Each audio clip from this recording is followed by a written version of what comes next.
In this remarkably short video, we're going to introduce one way that we can enable an AI-controlled character to jump, or at least to consider jumping within some defined level.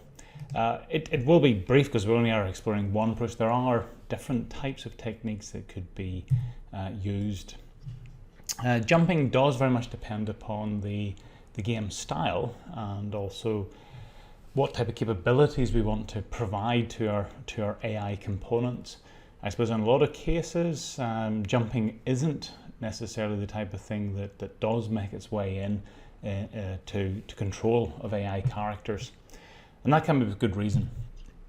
Now, one of the distinctions to make is that if we're thinking about steering behaviors, which was our basic way of imparting control to a character so it's able to navigate and move about an environment, potentially avoid other obstacles and so on.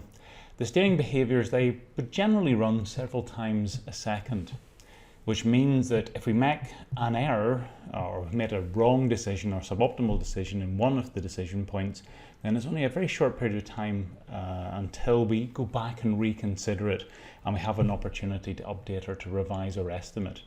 So that's how steering algorithms work. You run them frequently and then you're constantly updating your decisions, and that gives you a chance to make sure you sort of stay on target, so to speak. Jumping is rather different. Jumping is an action that you commit to. It's a one-time, single event, field-sensitive decision.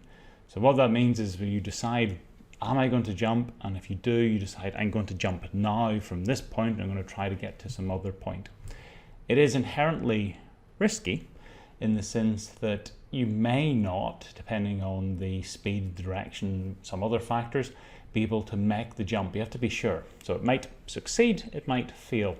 The consequences of failure are a little bit more severe. So unlike with steering, well, a tenth of a second later we'll go back and reconsider it. When we commit to a jump, we're going to land somewhere, and the position in which we land, it could potentially be fatal for the AI-controlled character. So it's a high-risk type of activity. And broadly, to do this properly, we have to make sure that the target or the character is moving in a certain direction at a certain speed and jumps at a certain point. And that will then, from that, we can calculate effectively where they're going to land, and we have to know they're going to land in some safe area. Different approaches you can use, but actually one of the maybe the more simple approaches is simply to use jump points.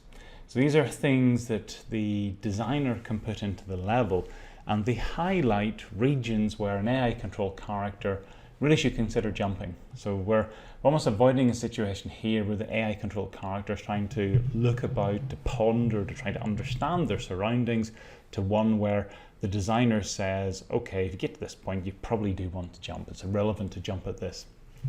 So you put a jump point into the actual game level. It'll be visible to AI control character, not visible necessarily to the player. And you can set them up so that if the player is moving with a certain speed, moves onto the jump pad, they can then trigger a jump activity, and that will then carry them across to wherever the target destination is. You may want to set them up, as you can see the example here, with a minimum velocity, which says that in this jump pad, if you want to hit the other side, you need to be moving at this minimum velocity on it. And that gives the AI controls character an opportunity then to seek towards it, to sort of check its velocity, and if the conditions to jump are met, then for it to jump. Can be slightly problematic. I'll give you a couple of examples here where it doesn't necessarily work out. So we have our character down at the bottom of the screen. In one scenario, they're jumping onto a ledge that they see is quite wide but also quite narrow. So there's less emphasis here in terms of the angle that I approach the jump pad from, but I need to be precise in terms of the speed in which I hit it with. So there's a narrow ledge I'm landing on, so I want to be able to land on that so I don't overshoot it or run off the other side. Conversely, here we have another scenario where in this case we have a reasonably narrow edge that we're looking at. So in this case, The jump velocity is less salient, but I need to make sure that I run towards it and hit it in the right angle, because if I'm slightly off in the angle, then I'm going to be able to miss the landing platform on the other side. So both of these ones highlight some of the scenarios where a simple jump pad on its own may be risky. One way to get around that is to put in the notion of a landing pad. So in the same way you have a region, you say, okay, if you get here, this is where you're jumping from. You pair it up then with a landing pad on the other side. This is where you're jumping to. And that combination, and you can vary and control the size of the jump pad or the landing pad depending upon where they're jumping to or the level of precision or things like that. That gives us quite a lot of flexibility. In essence, it turns the issue of jumping into the exact same thing we looked at in the video talk on throwing or firing an arrow or whatever. It is a projectile that is lunged in a certain direction with a certain speed, and gravity then acts to pull it down. So if we define this with a source and a target location, again, we can calculate, the character can calculate using the firing solution, what angle they need to jump, what speed they need to be at, and all of those different things. So in doing that, we introduce in a degree of safety that the character can calculate angles, speeds, and it can bring into account how it moves and things along those lines.